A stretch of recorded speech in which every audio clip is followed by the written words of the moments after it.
Kamusta? Ready ka na ba para sa lesson natin ngayong week? Welcome to our English class. Before we start, here are some reminders. I-read ang iyong ballpen, answer sheet, at ang iyong module. Basahin at unawain maigi ang mga instructions sa bawat learning task. Iwasang magusot, madumihan, mapunit, at higit sa lahat ang mawala ang iyong module. Magpagabay lamang kay mami, daddy, ate, kuya o kung sino mang nakatatanda sa iyo. Ikaw pa rin dapat ang sasagot sa bawat learning task. Huwag kalimutang isulat ang pangalan at section sa iyong answer sheets.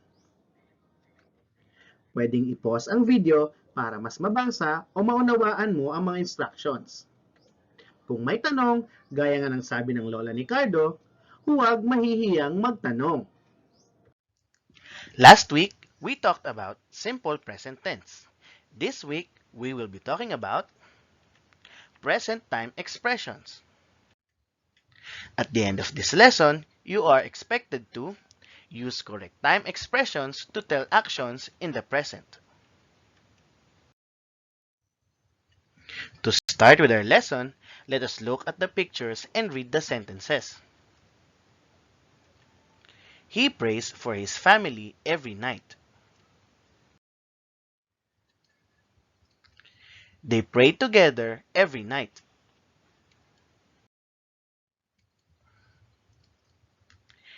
Mrs. Cruzat watches weather forecast every morning. Mrs. and Mr. Cruzat watches weather forecast every morning. Let us compare and contrast the sentences.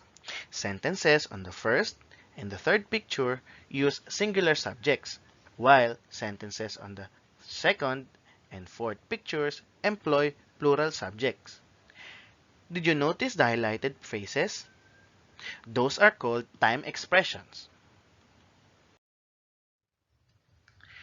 Learning Task 1 on page 28. Identify the present time expressions used in the sentences. For example, Alex often draws his dream house. The present time expression used here is often. Present time expression makes clear and certain expressions of actions that take place in the present.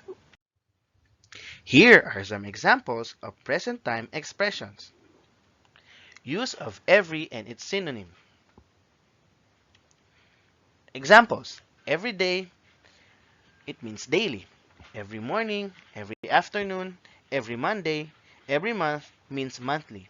Every week means weekly. Every year means annually or yearly.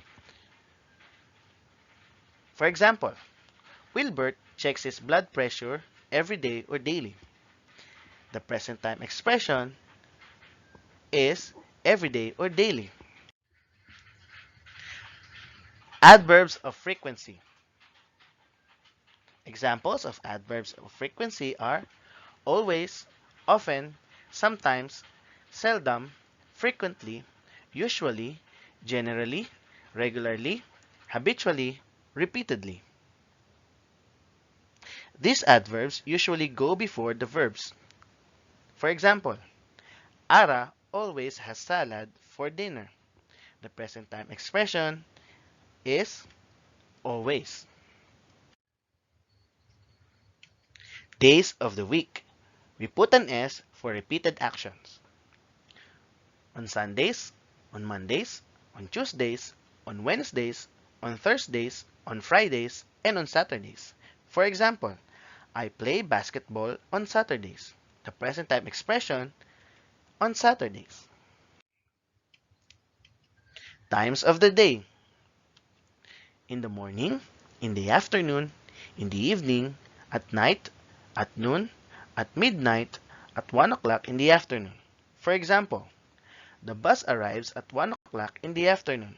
The present time expression, in the afternoon. Other present time expressions.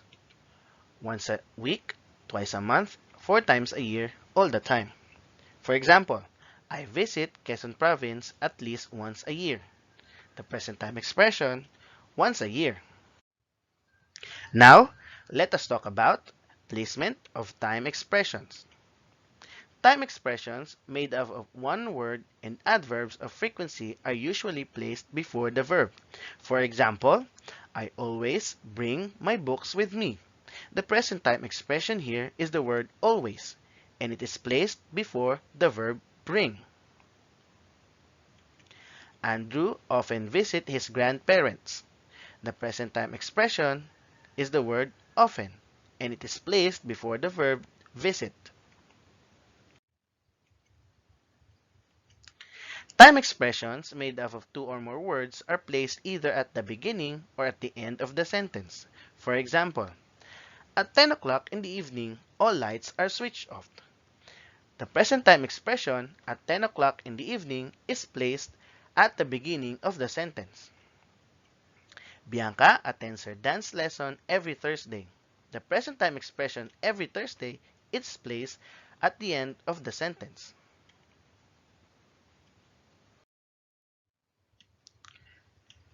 Learning Task 2 on page 29. Identify the present time expressions in the sentences. For example, Ulysses usually cleans the kitchen. The present time expression, usually. Learning Task 3 on page 29. On the answer sheet, rewrite the sentences below by placing the present time expressions inside the parentheses in the proper position. Learning Task 4 on page 29. Put a check if the underlined present time expression is correctly placed in each statement, and an X if it is not. Learning Task 5 on page 30. On your answer sheets, rewrite the sentences below by inserting the given present time expressions inside the parentheses. Learning Task 6 on page 30. Write sentences in simple present tense telling the functions of each community helper listed below. Use appropriate time expressions. And for our final activity on page 30, show your being makakalikasan by composing clear and coherent sentences using the given verbs and present time expressions below.